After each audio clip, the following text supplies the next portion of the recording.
नमस्कार विद्यार्थी मित्रांनो, welcome to next session. Dear students, estimating आणि कॉस्टिंगच्या या पहिल्या सेशनमध्ये तुम्हा सर्वांचं स्वागत आहे. मित्रांनो, आपण जो आपला फोर्थ सेमिस्टर आहे त्यामध्ये जो एस्टिमेटिंग अँड कॉस्टिंग हा जो आपला सब्जेक्ट असणार आहे, तर त्याविषयीच आपण आता इथं डिस्कशन सुरू करणार आहे. तर बघा, यामध्ये तुम्हाला आपलं जे मागचं सेशन झालं त्यामध्ये पण ह्या सगळ्या गोष्टी क्लिअर केलेल्या आहे की आपल्याला साधारणतः 5 युनिटचं डिस्कशन तिथं करायचं आहे. आणि हे जे 5 युनिटचं डिस्कशन आपल्याला करायचं आहे, तर त्यामध्ये प्रत्येक युनिटवर किती वेटेज आहे, किती मार्क्स आहे, त्यानुसार आपण सगळं मागच्या सेशनमध्ये ह्या गोष्टी इंट्रोडक्टरी सेशनमध्ये या सगळ्या गोष्टी आपण डिस्कस केलेल्या आहेत. ओके.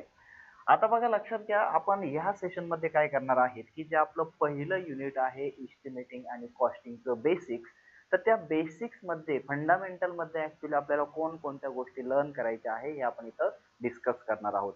बघा, लक्षात घ्या, आपला अशाच प्रकारचा फ्लो असणार आहे. प्रत्येक युनिटमध्ये आपण काय करणार की प्रत्येक युनिटच्या सुरुवातीला ऍक्च्युली आपल्याला त्या युनिटमध्ये कोणकोणते टॉपिक डिस्कस करायचे आहे, कोणकोणत्या गोष्टी आपल्याला तिथं शिकायच्या आहे, कोणत्या डेप्थ पर्यंत शिकायचं आहे, याचा एक पूर्ण आपण ओव्हरव्ह्यू घेणार आहे. तो ओव्हरव्ह्यू कंप्लीट झाल्यानंतर मग त्यामध्ये आपल्याला जे टॉपिक लर्न करायचे आहे, तर त्या टॉपिकचं वन बाय वन आपण डिस्कशन तिथं करणार आहे. ओके.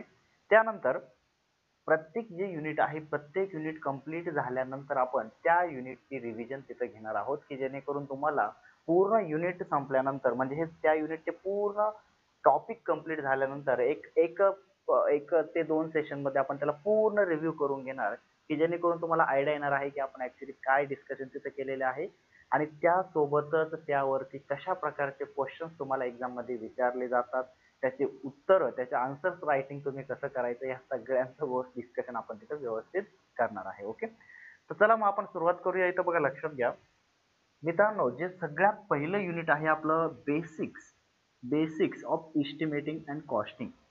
बघा, नावामध्येच युनिट जे आहे बेसिक, म्हणजे इस्टिमेटिंग आणि कॉस्टिंग कोणत्या पण एक वर्कचं ज्यावेळेस तुम्ही इस्टिमेशन करता, तर इस्टिमेशन करता म्हणजे ऍक्च्युली तुम्ही काय करता, कॉस्टिंग त्याची करता म्हणजे तुम्ही काय करता, त्याचं व्हॅल्युएशन करता म्हणजे काय करता. तर हे सगळं करण्यासाठी ज्या काही तुम्हाला फंडामेंटल गोष्टी माहीत असणं गरजेचं आहे, त्या सगळ्या फंडामेंटल गोष्टी आपण इथं या युनिटमध्ये शिकणार आहोत. ओके. मग बघा, लक्षात घ्या, या युनिटमध्ये जे आपल्याला फंडामेंटल गोष्टी शिकायच्या आहेत, यामध्ये सगळ्यात महत्वाचं आपण सुरुवातच इथून करणार आहे की जे काही आपण म्हणतोय सारखं सारखं सर इस्टिमेशन इस्टिमेशन इस्टिमेशन, तर हे इस्टिमेशन ऍक्च्युली काय आहे, त्याला मित्रांनो शुद्ध मराठीमध्ये अंदाजपत्रक असं म्हटलं जातं. इस्टिमेशन म्हणजे काय?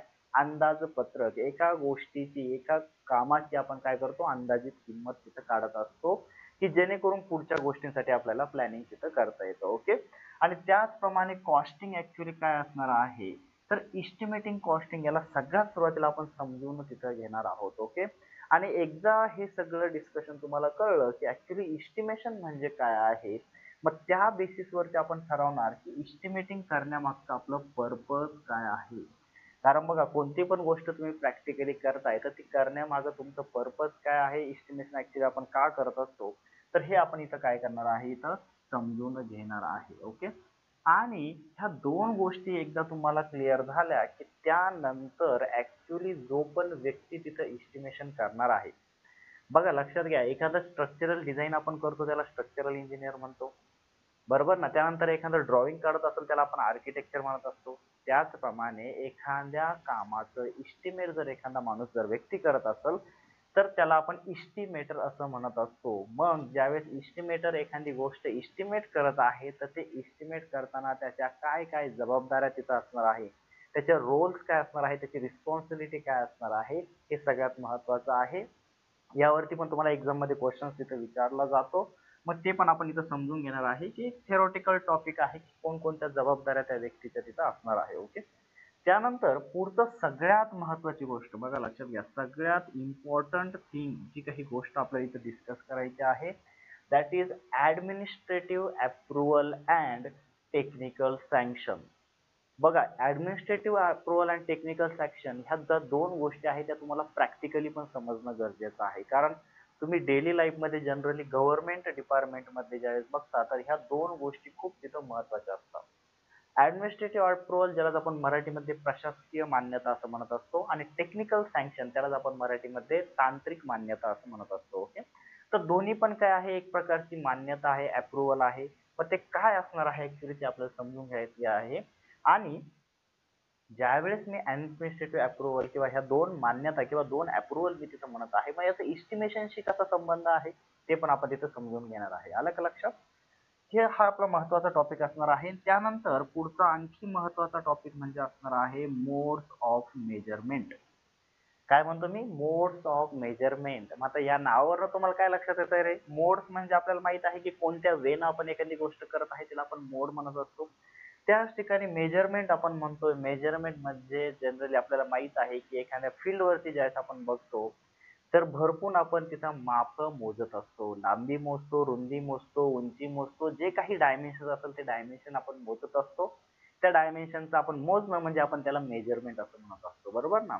मग ही मेजरमेंट करताना कोणकोणत्या वेनं तुम्ही करू शकता? कारण बघा, वेगवेगळ्या टाईपचे कामं आपल्या सिव्हिल इंजिनिअरिंग मध्ये इन्व्हॉल्व असणार आहे आणि वेगवेगळ्या टाईपच्या कामांसाठी वेगवेगळे तिथं कंपोनंट असणार आहे, वेगवेगळे आयटम्स ऑफ वर्क असणार आहे. मग ह्या वेगवेगळ्या कामासाठी, वेगवेगळ्या आयटमसाठी मेजरमेंट पण काय असणार आहे, वेगवेगळी त्याची पद्धत असणार आहे. म्हणजे फॉर एक्झाम्पल, सपोज तुम्हाला कॉन्क्रीटचं काम करायचं आहे, तर कॉन्क्रीटची क्वांटिटी मोजताना तुम्ही कोणत्या युनिटमध्ये मोजणार? त्यानंतर सपोज फॉर एक्झाम्पल तुम्हाला एक भिंतीवरती, एक वॉलवरती तुम्हाला प्लास्टर करायचं आहे, प्लास्टर करताना तुम्ही कोणत्या युनिटमध्ये त्याची क्वांटिटी मोजणार? त्यानंतर सपोज तुम्हाला रंगकाम करायचं आहे, कलर द्यायचा आहे, ते कोणत्या युनिटमध्ये तुम्ही मेजर करणार? म्हणजे मला माहित आहे की सपोज सर मला लांबी मोजायची असेल तर मी मीटर मध्ये मोजू शकतो, सेंटीमीटर मध्ये मोजू शकतो, मध्ये मोजू शकतो. बरोबर ना? त्याचप्रमाणे उंची पण मोजू शकतो, रुंदी पण मोजू शकतो. त्यानंतर सपोज मला पाण्याची क्वांटिटी काढायची असेल तर मला माहित आहे की पाणी मी लिटर मध्ये मोजतो. मग हे काय झालं? त्याचं मेजरमेंटचं युनिट झालेलं आहे. अगदी सेम त्याचप्रमाणे आपलं जे सिव्हिल इंजिनिअरिंगचं काम आहे, एका सिव्हिल इंजिनिअरिंगच्या कामामध्ये भरपूर टाईपचे कंपोनंट तिथे इन्व्हॉल्व असतात आणि ह्या सगळ्या टाईपचे जे कंपोनंट आहे प्रत्येकाला मोजण्याची पद्धत काय असते, वेगवेगळी असते. ओके, मग हेच आपल्याला इथं शिकून घ्यायचं आहे की मेजरमेंट ज्यावेळेस आपण वेगवेगळ्या कंपोनंटचं करणार आहे तर त्यासाठी कोणकोणते युनिट्स आपण तिथं यूज करू शकतो. आलं लक्षात? तर ह्या मोड्स ऑफ मेजरमेंट मध्ये ऍक्च्युली आपला युनिट्स ऑफ मेजरमेंट हा काय असणार आहे, महत्वाचा कन्सर्न तिथं असणार आहे. ओके, तर हा झाला एक टॉपिक. आणि त्यानंतर महत्वाचं आणखी जे पुढचं आपलं डिस्कशन असणार आहे ते आहे accuracy desired in taking measurement. ज्यावेळेस आपण सिव्हिल इंजिनिअरिंग वर्क मध्ये कोणत्या पण बाबींची, आपण कोणत्या पण आयटम्स ऑफ वर्कची ज्यावेळेस आपण तिथं मेजरमेंट करत असतो तर किती अॅक्युरसी पर्यंत तुम्ही त्याला मेजर केलं पाहिजे हा महत्वाचा कन्सर्न असतो. कारण बघा, सपोज तुम्ही एखादी लांबी मोजत आहात तर ती सेंटीमीटर मध्ये मोजा, मीटर मध्ये मोजा, फीट मध्ये मोजा, कोणत्या पण युनिट मध्ये मोजा, पण ती लांबी ज्यावेळेस तुम्ही मोजताय, त्याचं मेजरमेंट घेताय, तर त्यावेळेस किती अॅक्युरसी पर्यंत त्याला मोजायचं आहे. म्हणजे सपोज एखादी जर लांबी तुम्ही मोजताय तर ती एक्झॅक्ट 5 सेंटीमीटर असेल का, एक्झॅक्ट 10 सेंटीमीटर असेल का? नाही, ती 5 पॉईंट समथिंग असू शकते, 10 पॉईंट समथिंग असू शकते. मग पॉईंट नंतर जे तुम्हाला किती डिजिट पर्यंत त्याला मेजर करायचं आहे, किती अॅक्युरसी पर्यंत मेजर करायचं आहे. आय थिंक ज्यावेळेस तुम्ही जे तुमच्या डिप्लोमा कोर्स फर्स्ट सेमिस्टर किंवा सेकंड सेमिस्टर मध्ये फिजिक्स सब्जेक्ट लर्न केला असेल, त्यामध्ये पण आपण जे काही डिजिट नंतरची अॅक्युरसी आहे त्याचं तुम्ही तिथं गोष्टी शिकलेल्या आहात. बरोबर ना? त्याचं युटिलायझेशन आपल्याला इथं करायचं आहे. तर जे काही अॅक्युरसी आहे ते अॅक्युरसी सिव्हिल इंजिनिअरिंग वर्क मध्ये तुम्ही मेजरमेंट करताना किती मेजर करायचे आहे, कोणत्या कामासाठी कितीपर्यंत मेजर करायचे आहे, तर ते आपण तिथे जनरली डिस्कशन करणार आहे.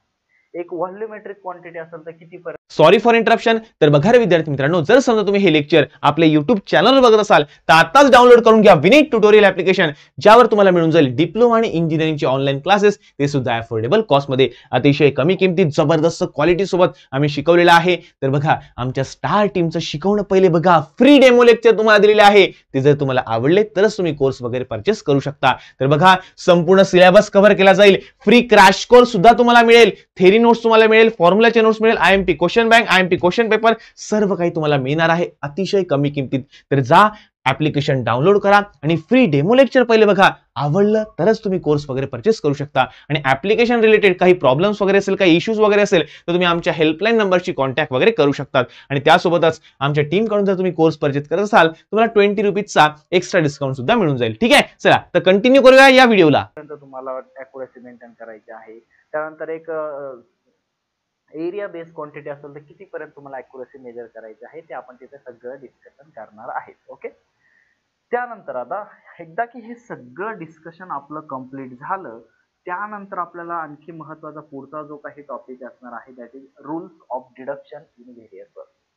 बघा मित्रांनो, एक गोष्ट व्यवस्थित लक्षात घ्या. हे जे काही आपलं पहिलं युनिट आहे ना, फंडामेंटल ऑफ जे काही फंडामेंटल आहे एस्टिमेटिंग आणि कॉस्टिंगचं, तर ते फंडामेंटल आपल्याला पूर्ण पुढच्या चारही युनिटमध्ये कामाला येणार आहे. व्यवस्थित लक्षात घ्या.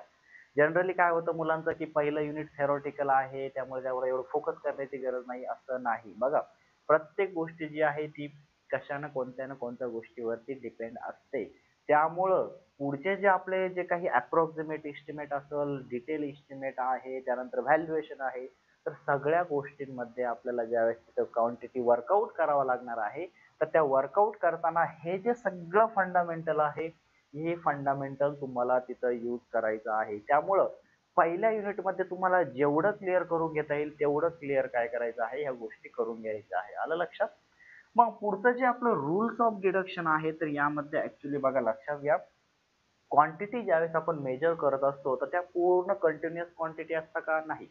सपोज फॉर एक्झाम्पल मी तुम्हाला म्हटलं की एक भिंत आहे, त्या भिंतीची तुम्हाला क्वांटिटी मोजायची आहे की त्यासाठी किती विटा लागणार आहे किंवा किती ब्रिक्स त्यासाठी लागणार आहे. मग सर पूर्ण कंटिन्युअस पूर्ण लांबी गुणिले रुंदी गुणिले उंची करून जमाल का? तर नाही.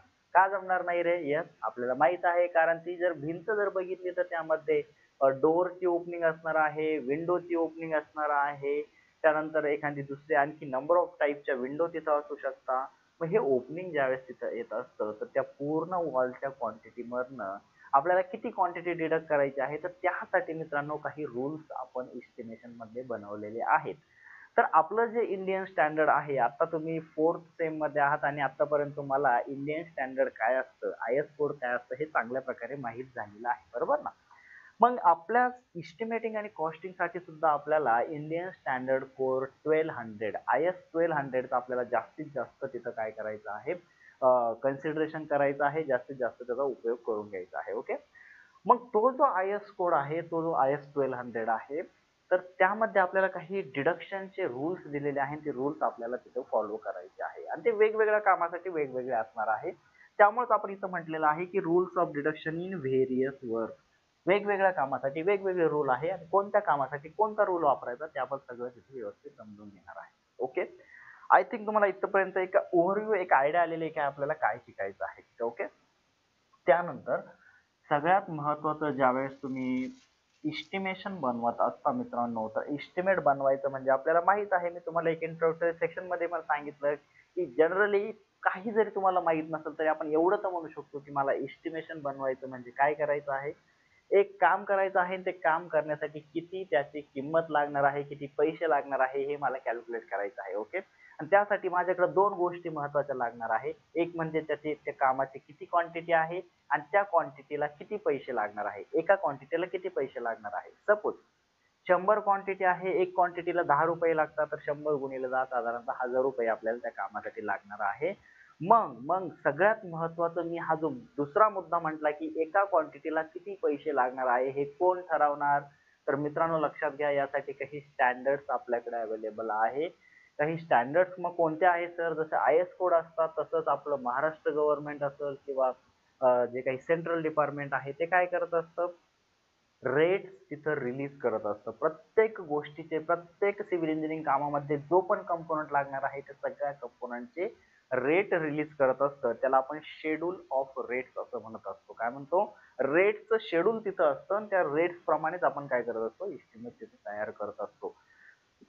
मग वेगवेगळे डिपार्टमेंट आपल्या गव्हर्नमेंटमध्ये आहे. Water resource department, irrigation department असेल, त्यानंतर पब्लिक वर्क डिपार्टमेंट आहे, बांधकाम विभाग आपण त्याला म्हणतो. तर हे दोन्ही जे डिपार्टमेंट आहे किंवा वेगवेगळ्या टाईपचे जे काही MJP असेल तर हे सगळे डिपार्टमेंट काय करत असतात की त्यांचे त्यांचे शेड्यूल ऑफ रेट तिथं रिलीज करत असतात आणि त्यामध्ये त्या एक क्वांटिटी ऑफ वर्क ज्यावेळेस तुम्हाला करायचं आहे, एखादी क्वांटिटी काम करायचं आहे, तर त्या क्वांटिटीसाठी किती पैसे लागणार आहे, तर हे आपल्याला काय करत असतं ते सांगत असतं, बरोबर. आणि त्याचा रेफरन्स घेऊन आपण काय करत असतो, या शेड्यूल रेट मधनं आपण रेट घेत असतो आणि त्या रेटचा यूज करून आपण काय करत असतो, इस्टिमेट तिथं बनवत असतो. आलं का लक्षात? मग इथं आपल्याला पुढे जाऊन काय समजून घ्यायचं आहे की ऍक्च्युली शेड्यूल ऑफ रेट कशा प्रकारे असतात, त्यामध्ये पर्टिक्युलर काम जे करायचं आहे त्याचं डिस्क्रिप्शन कसं दिलेलं असतं. तर बघा लक्षात घ्या, तुमचं जो करिक्युलम आहे, जो काही आपलं के स्कीमचं करिक्युलम आहे किंवा जो सिलेबस तुमचा ह्या सब्जेक्टसाठी दिलेला आहे, त्यामध्ये जर आपण बाउंडिंग जर राहिलं तर त्यामध्ये जनरली असं म्हटलं आहे की जे आपले लोड बेरिंग स्ट्रक्चर आहे किंवा फ्रेम्ड स्ट्रक्चर आहे, तर लोड बेरिंग आणि फ्रेम स्ट्रक्चर साठी जे काही वेगवेगळे टाईपचे त्यामध्ये कामाचे कंपोनंट असणार आहे, तर त्याचं डिस्क्रिप्शन आपल्याला इथं काय करायचं आहे, समजून घ्यायचं आहे. ओके, हे एकदा तुम्हाला क्लिअर झालं की जे काही सगळ्यात शेवटी आपल्याला डिस्कशन करायचं आहे, तर हे डिस्कशन काय करायचं आहे बघा लक्षात घ्या. यामध्ये बेसिकली की ज्यावेळेस तुम्ही इस्टिमेट बनवत असता तर इस्टिमेट बनवताना एक प्रॉपर फॉर्मॅट मध्ये ते बनवत असता. ओके, कोणत्याही क्वांटिटी कोणत्याही रेटनं मल्टिप्लाय करायचं असं चालत नाही. एक फिक्स शेड्यूल, एक फॉर्मॅट असतं, त्या फॉर्मॅट मध्ये तुम्हाला काय करायचं असतं, हे इस्टिमेट बनवायचं असतं आणि त्या सगळ्याची ऍडिशन केली की सगळ्यात शेवटी आपल्याला त्या कामाची किंमत भेटत असते, बरोबर. मग लक्षात घ्या, हे इस्टिमेट ज्यावेळेस तुम्ही तयार करत असता तर इस्टिमेट तयार करताना त्यामध्ये जनरली 3 टाईपचे शीट्स आपण तिथं वापरत असतो. कोणत्या 3? एक असतो ऍबस्ट्रॅक्ट शीट, एक असतो रेट अनालिसिसचा शीट आणि एक असतो मेजरमेंट शीट. ओके, तर मेजरमेंट शीट मध्ये आपण त्या कामाची क्वांटिटी काढत असतो. रेट अनालिसिसच्या शीट मध्ये आपण त्या पर युनिट क्वांटिटीला किती पैसे लागणार आहे हे काढत असतो आणि या दोघांचा गुणाकार केला की एक ऍबस्ट्रॅक्ट आपण बनवतो. त्या ऍबस्ट्रॅक्ट मध्ये आपण टोटल त्याची किंमत काढत असतो. ओके, हे पुढे जाऊन सगळ्या गोष्टी आपण बघणारच आहोत. तर बेसिकली तुम्हाला सांगायचं काय आहे की सगळ्यात शेवटी आपण काय करणार आहे, हा जो काही स्टँडर्ड फॉर्मॅट आपण तिथं वापरत असतो इस्टिमेट तयार करण्यासाठी, तो स्टँडर्ड फॉर्मॅट मी तुम्हाला इथं दाखवणार आहे. तो आपण सगळं समजून घेणार आहे की कशा प्रकारे ऍक्च्युली इस्टिमेट बनवलं जातं आणि मी काही जे इस्टिमेट तयार केलेले आहेत ते पण मी तुम्हाला शो करेल की कशा प्रकारे इस्टिमेट तिथं तयार केले जातात.